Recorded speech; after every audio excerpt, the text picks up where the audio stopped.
Otra vez, gracias por estar aquí. Les quisiera preguntar, ¿quiénes tratan pacientes con hepatitis C? Levanten la mano. ¿Quiénes quieren tratar pacientes con hepatitis C?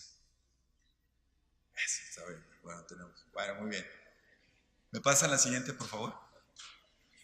Una cosa importante es decir, ¿qué tan importante es la plática del día de hoy? ¿Es importante hablar sobre el tratamiento de hepatitis C? Para alguien que se dedica al hígado, saber que existe una nueva era en el tratamiento de hepatitis C es algo sumamente importante. Y de hecho, cuando uno revisa, por ejemplo, y lo googlea en inglés o en español, los más importantes avances de la medicina en el siglo XXI, por ejemplo, si lo ven en el portal de la Clínica Mayo, aparece el tratamiento, los nuevos tratamientos para hepatitis C. Si lo googlean en la Cleveland Clinic, que fue donde yo me entrené en hepatología, también aparece como en los primeros lugares el tratamiento para hepatitis C. Pero dicen, ¿qué piensa la comunidad en general? Y uno de los tantos blogs que lo quise ponen en los avances, por abajo del ojo biónico, del trasplante de fecal, de la impresión 3D de partes del cuerpo humano, la terapia génica, de tratamientos con bacterias intestinales, el tratamiento para hepatitis C.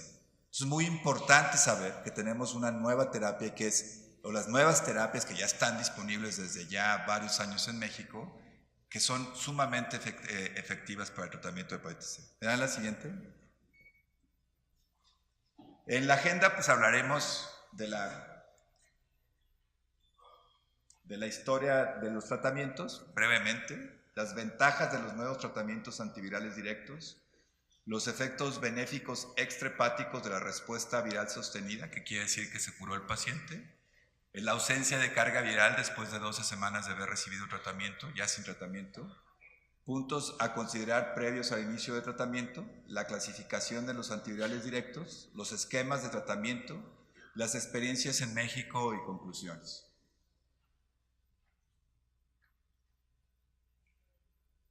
Bueno, creo que estaba más fácil diciendo la siguiente, ¿no?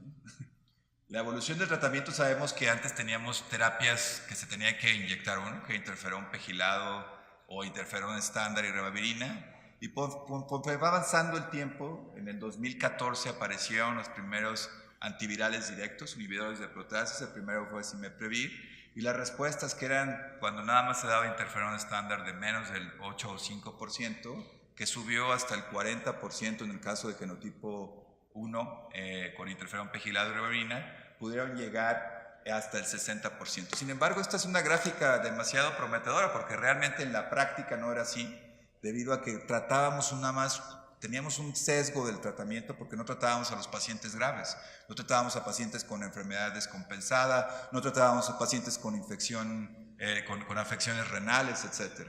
Entonces, uno de los principales problemas es que los tratamientos tenían múltiples efectos colaterales, estaban contraindicadas en los pacientes más graves y había pocas respuestas en pacientes que eran los más frecuentes, que eran los pacientes con genotipo 1.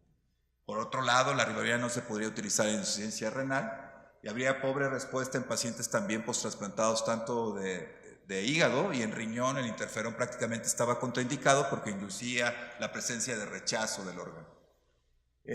Y por si fuera poco, cuando salen los primeros antivirales directos, son altamente tóxicos, como Telaprevir, que nunca llegó a México, y Vociprevir, que sí llegó a México, que era un veneno maldito que producía unas anemias gravísimas.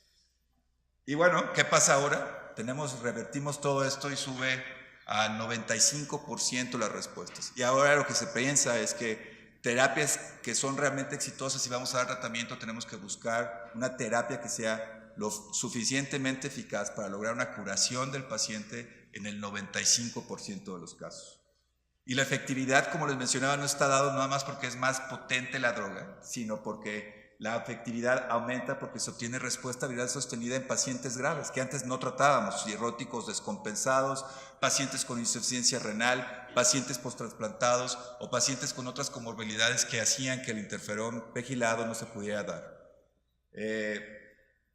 Y bueno, importante, esto cuando lo pusimos, porque hicimos un consenso de hepatitis C, la Asociación Mexicana de Hepatología, que va a estar siendo ya próximamente publicado en la Revista Mexicana de Gastroenterología, pero lo pueden consultar en la página de internet y en la aplicación. Todos los pacientes deben de ser tratados. Y esto hace 2 años era algo como que nada más los pacientes que tenían enfermedad avanzada, pero ahora les voy a llevar por qué todos los pacientes deben ser tratados. Porque el tratamiento efectivo mejora la sobrevida en pacientes con cirrosis. O sea, un paciente cirrótico debe ser tratado, sobre todo el paciente compensado. Mejora y disminuye el riesgo de desarrollar otras alteraciones como sería intolerancia a los carbohidratos y diabetes. Disminuye el riesgo de desarrollar insuficiencia renal, pues si no sabían, los pacientes con hepatitis C tienen un mayor riesgo de desarrollar insuficiencia renal, y por si fuera poco, al igual que otras enfermedades inflamatorias crónicas como artritis reumatoide, espondilitis anquilosante, el riesgo de enfermedad coronaria es mucho más alto en pacientes con hepatitis C que en pacientes que no tienen hepatitis C. Y por otro lado, hay algo que no se puede medir, que es la calidad de vida. Y eso lo hemos visto ahora en la experiencia personal con los pacientes tratados. Los pacientes mejoran su calidad de vida y de hecho ahora el problema es que comen mejor, engordan y están teniendo hígado graso. No es en serio, ¿eh?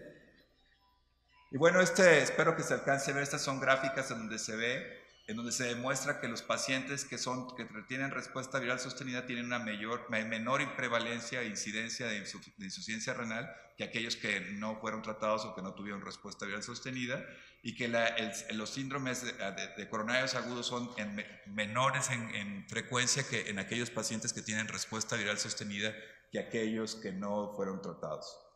Y por si fuera poco, existe una mejoría en la calidad de vida de los pacientes, y esta mejoría en la calidad de vida se ve no solamente en pacientes que tienen fibrosis, sino en pacientes que no tienen fibrosis.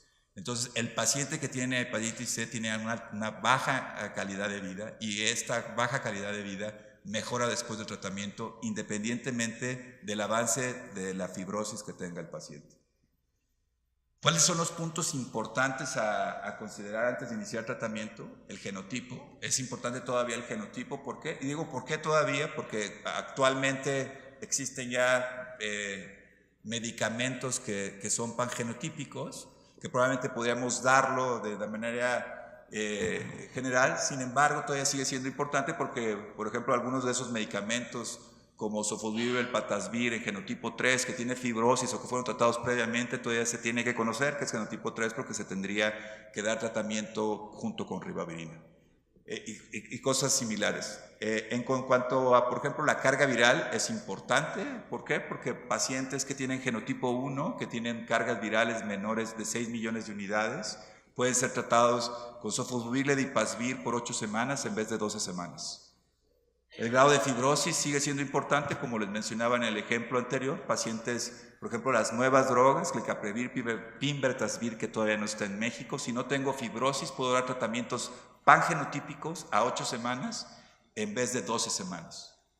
La historia de tratamientos previos es importante todavía, porque en algunos esquemas el que tengas o no historia de haber recibido tratamiento previo hace que modifiques el medicamento, y actualmente estamos viendo que se puede dar rescates en ese 5%, 6% de los pacientes que fallan. Tenemos ya terapias nuevas que todavía no están disponibles en México, en pacientes que fallaron a los nuevos antivirales directos, que sería la combinación de una sola tableta en una sola presentación de sofosbuvir, velpatasvir y voxelaprevir, o la nueva combinación que se llama glecaprevir y pimbertasvir. Si el paciente está compensado o descompensado, cuando el paciente está descompensado tenemos que ser cuidadosos en los tratamientos que vamos a dar, porque no podemos utilizar los inhibidores de proteasas. Si el paciente es candidato a trasplante hepático y tiene una cirrosis descompensada, probablemente será mejor tratarlo después de trasplante y no antes de trasplante. Los pacientes que tienen función renal serían candidatos a esquemas muy particulares como el 3D, o otros que ahorita los mencionaré. Y las interacciones medicamentosas son importantes porque algunos medicamentos no se combinarían de manera adecuada, estarían contraindicados. Ya les había enseñado el doctor Aiza esto, y esto es importante porque nos puede permitir, por ejemplo, la porción NS3 y NS4 del virus, es donde se atacan los inhibidores de proteasas. No veo nada. La NS5A, que me imagino que es ahí, es algunos inhibidores de la NS5A, y obviamente la porción de la polimerasa, que es donde tenemos algunos inhibidores para la polimerasa. Y eso ha sido uno de los avances más importantes, sobre todo los inhibidores de la polimerasa que son análogos de nucleósidos, que es el sofosbuvir, un medicamento muy robusto, como dicen los infectólogos, muy potente, en donde prácticamente, aunque falle el tratamiento, cuando está esta droga, no hay prácticamente resistencia. Dazabuvir es otro de los medicamentos que están disponibles como inhibidores de polimerasas. Están los inhibidores de proteasas Simeprevir, el Paritaprevir, que viene con un booster de Ritonavir, el Grasoprevir, el Azunaprevir, nuevos medicamentos que todavía no llegan a México, Glucoprevir y Voxilaprevir, y otro medicamento que no está en México se llama Pimbetasvir. Se los pongo para que lo tengan un poquito más claro, que en las terminaciones de Previr son para inhibidores de proteasas. Están contraindicados en pacientes con cirrosis descompensada, eso es muy importante, y cirrosis descompensada, definiciones, si yo tengo historia de ascitis, si tengo historia de encefalopatía, aunque no la tenga en ese mismo momento, o si tengo hipoalbuminemia, o si tengo tiempos alargados, esos pacientes no deberían de recibir un inhibidor de proteasas. Y frecuentemente se asocian a interacciones farmacológicas y con medicamentos comunes, por lo que hay que verificar que no tenga una contraindicación absoluta. Se utilizan como tratamientos efectivos en diferentes genotipos, principalmente en genotipo 1, pero ahora con los nuevos tratamientos ya vienen combinaciones pangenotípicas. Los inhibidores del ANC5A, tenemos a Ledipasvir, Ombitasvir, Elorvir, Velpatasvir y Daclatasvir.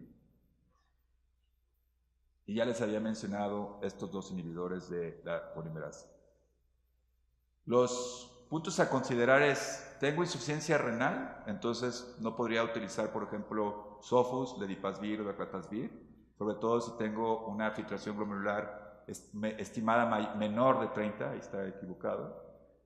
Algunos ejemplos puntuales sería el uso de sofosbuvir junto con amiodarona, estaría contraindicado porque puede producir una bradicardia severa. En casos de la ingesta de inhibidores de bomba de protones, tenemos que ser cuidadosos y darlos al mismo momento que estamos dando los inhibidores, sobre todo en el caso de sofosbuvir, Ledipasvir y en Velpatasvir también, podría ser un ejemplo. Y se recomienda vigilar todas las posibles interacciones con otros medicamentos en este portal. De hecho, la app está disponible. De hecho, todo el mundo lo utiliza. Las guías americanas, las guías europeas, las guías mexicanas, les recomendamos este portal. Los inhibidores de proteasas, les vuelvo a repetir, y soy muy repetitivo en esto porque no se puede utilizar en pacientes con cirrosis descompensada o que tengan historia de haber sido descompensados. Y los dos esquemas que utilizamos y que tenemos disponibles para pacientes con insuficiencia renal es el 3D, y ese es el nombre peyorativo para la combinación de Paritaprevir, Ombitasvir y Dazabuvir, junto con el booster de Ritonavir, y Grasoprevir, el Vasvir. Este esquema tiene 4 tabletas y este esquema es una sola tableta. Y los nombres comerciales que existen en México son para Daclatasvir, está este nombre de Aclinza, para Sofosbuvir, Velpatasvir, Epclusa, para Sofosbuvir, Ledipasvir, Harmony, para Simeprevir, Olicio, para Sofosbuvir, Sovaldi, Azunaprevir, Sumbepra, el 3D, Viequira, y la combinación de Grasoprevir y el Vasvir, Cepatier. Recordarles que los medicamentos también no son nada más los medicamentos que está tomando el paciente, sino también algunos sustitutos, como sería la presencia de remedios, de vitaminas, o si ahora ya se llaman drogas recreativas, pues obviamente como la marihuana y algunas otras que tendríamos que verlo. Y curiosamente esto existe en el portal de la Universidad de Liverpool. Hasta la marihuana, la cocaína, lo pueden encontrar aquí. Y para hacerlo un poquito más gráfico y para que se sientan seguros, voy a poner el genotipo más frecuente en México es el genotipo 1B, en teoría, porque dicen que el genotipo 1A hay alguna controversia en eso, pero supongamos que el genotipo 1B realmente es el genotipo más frecuente en México. Quisiera exponerles este caso clínico muy sencillo, un paciente que tuvo una transfusión sanguínea hace 20 años por un accidente masculino, actualmente tiene 63 años y en un screening le encuentran que tiene el virus del anticuerpo positivo, la carga viral es de 1.2 millones de unidades internacionales, es un log de 6.07, el genotipo es 1B, tiene elevación de las enzimas, no hay citopenias, o sea, no tiene leucopenia, no tiene trombocitopenia, que a veces puede ser un marcador de fibrosis. El paciente no tiene datos de hepatitis B ni tiene datos de HIV. El ultrasonido hepático no tiene alteraciones y un fibroscan, una elastografía transitoria, lo propone como 7.5 kilopascales, que lo pondría en un grado intermedio. ¿Qué opciones tendría? Pues tendría, según nuestro consenso, que obviamente estas quedarían un poquito todavía en el desuso, que sería la presencia del Vasvir y Grazoprevir por 12 semanas, el Edipasvir, Sofosbuvir por 8 semanas, en el caso que son menos de 6 millones de unidades, el 3D por 12 semanas, y en caso que no tenga fibrosis, como este caso, podría darse hasta por 8 semanas, Sofosbuvir, Daclatasvir por 12 semanas y Sofosbuvir, Velpatasvir por 12 semanas. ¿Por qué escogeríamos esos? Porque son el 95 al 100% de posibilidades de curación. Las alternativas podrían considerarse si no tenemos otra posibilidad. Y en México, por eso quisimos poner en el consenso mexicano drogas que probablemente no serían aceptables en otras partes del mundo, porque realmente estas drogas sí, algunas de ellas todavía siguen disponibles y algunas instituciones tienen estas drogas disponibles. Aunque la respuesta viral sostenida en estos casos puede ser un poco más baja, del 85 al 90%, que de todos modos sigue siendo muy buena y que si se escoge un buen paciente pudiera ser más alto. No quiero llevarlos a que se complique con esta transparencia, pero quisiera decirles que estas tablas están en el consenso. Estas tablas las pueden ver también seguramente en las memorias. Y pueden ver que tenemos todas estas posibilidades. Pacientes sin tratamiento previo sin fibrosis, sin tratamiento con fibrosis, con tratamiento previo sin fibrosis y con tratamiento previo con fibrosis.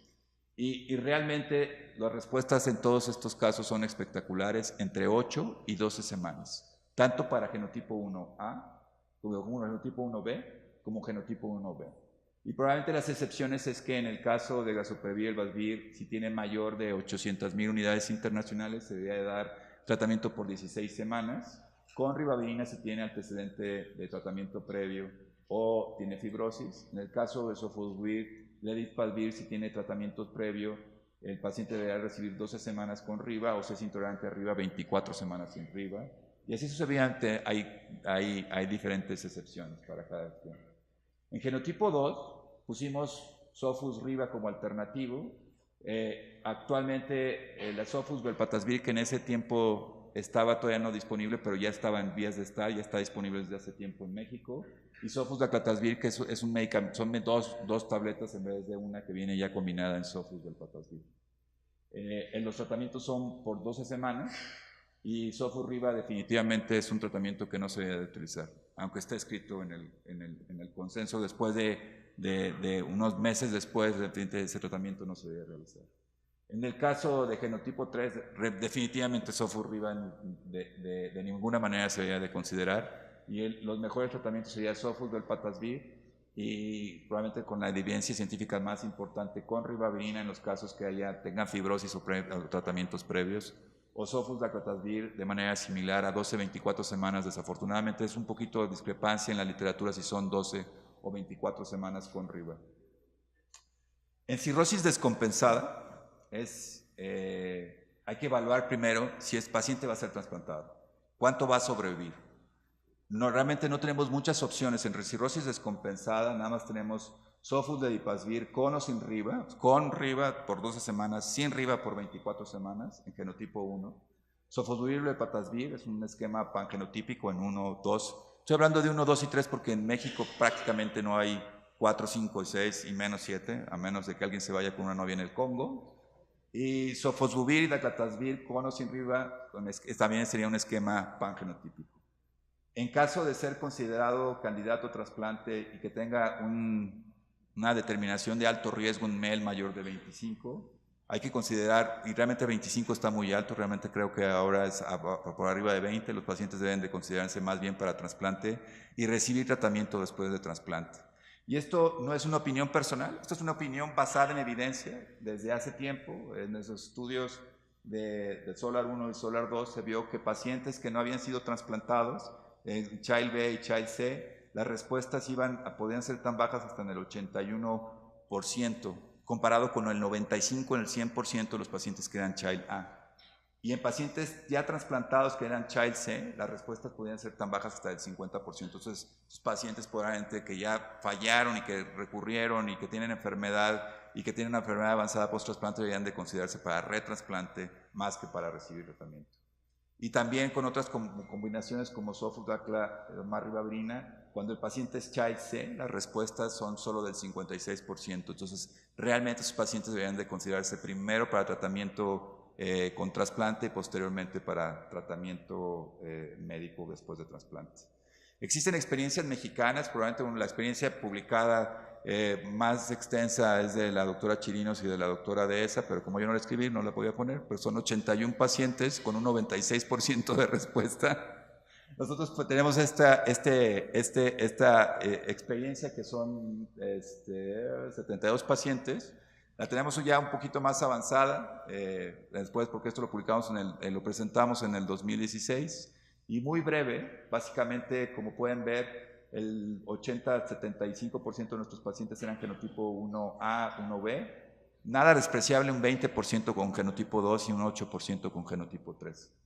Y lo que encontramos, y utilizamos nuevos tratamientos, ahorita tenemos un poquito más de 110 pacientes, y tal vez la única diferencia es que es de un solo centro y que consideramos falla los que recibieron una sola tableta, porque fue un poquito más prospectivo que retrospectivo.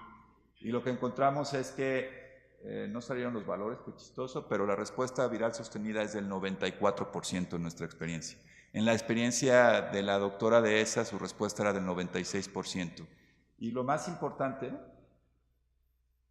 se les fue la pila. Lo más importante es que los pacientes, me pudieran poner, los pacientes que fallaron, la gran mayoría de ellos, fueron los pacientes que recibieron Sofosbuvir en genotipo 2. Entonces es un buen mensaje porque les decía, Sofosbuvir no se debía utilizar realmente actualmente. Y nada más teníamos una falla con el 3D y ahora tenemos ya experiencia con fallas con Sofosbuvir.